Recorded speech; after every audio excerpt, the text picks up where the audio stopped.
Ha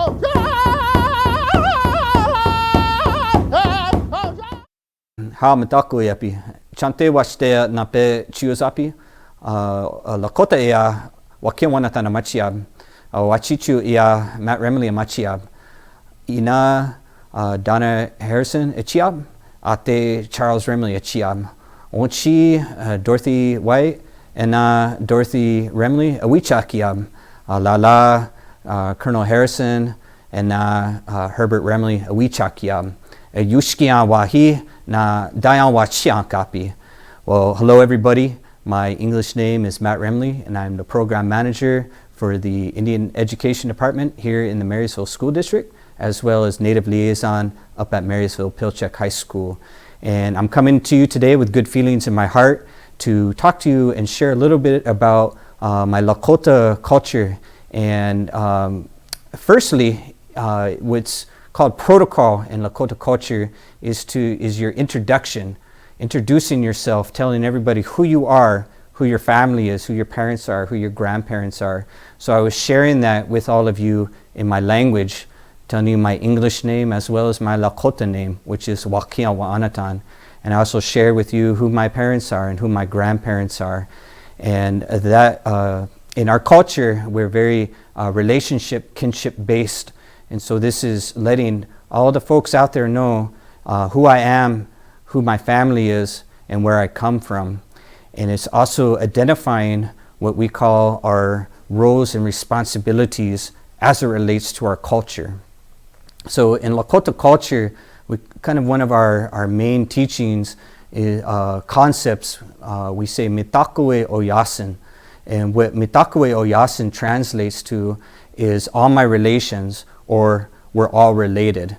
And we look at this philosophy as not only a kinship amongst our own families, our own blood relatives, and not only amongst our own tribal members, but all peoples as well as all living beings. So to be a Lakota itself translates to be a good relative.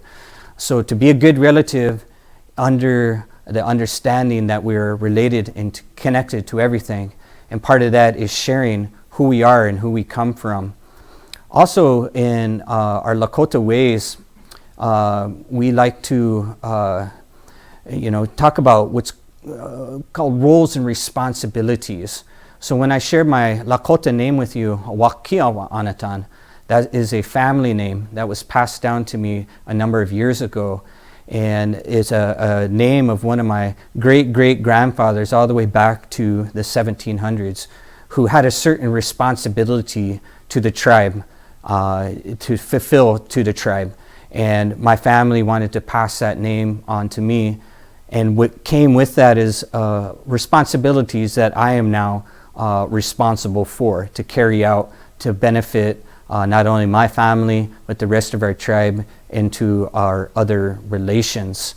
Other things I'd like to share about our Lakota language is that it's very driven by the worldview that our ancestors held, the way that they saw and viewed and interacted with the environment around them.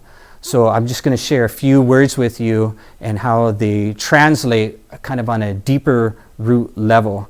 So our word for children, we say wakayaja, but wakayaja itself doesn't actually mean children.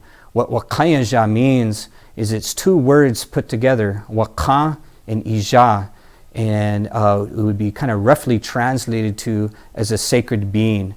So our philosophical worldview, our perspective of what we call children in English, we actually call sacred beings.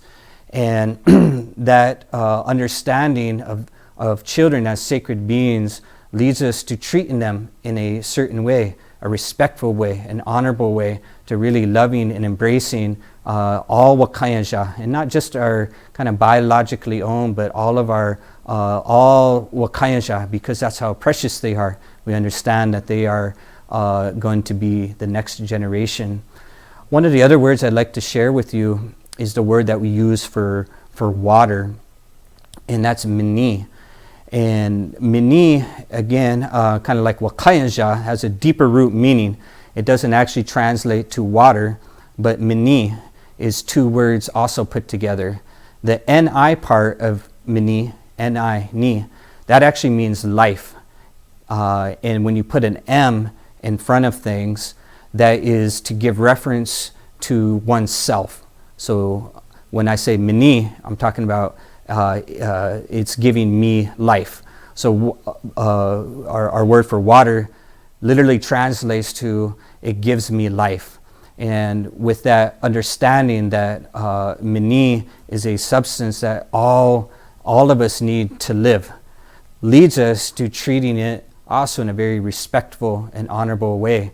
We want to damage or destroy or pollute a substance that literally gives us life.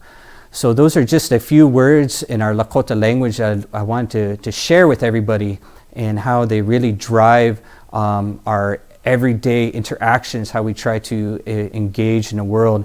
As Lakota, coming from the Northern Plains, our peoples are from the Northern Plains, living out here in Snohomish territory, amongst up here in Tulalip, that Lakota, translating to be a good relative, means that I need to be a good relation to the ways and teachings of the Snohomish relatives. And we carry that teaching no matter where we go, no matter whose homelands we are. We try to be a good relative. So thank you for your time. Wopila tanka achichia. And we'll see you again. Hope you enjoyed our video series. Doksha ake wachiankikte. I will see you again. I'd like to share a song with you all with my Kola Terrence Sabas, Native Liaison here at Totem Middle School. And this song is a giving thanks song. In our Lakota culture, we always like to be grateful and thankful for all the things that we have in our lives. So this particular song, what it is saying is, I'm giving thanks, or I am grateful to you for giving me life and giving me health. And I hope you enjoy.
Hey, hey.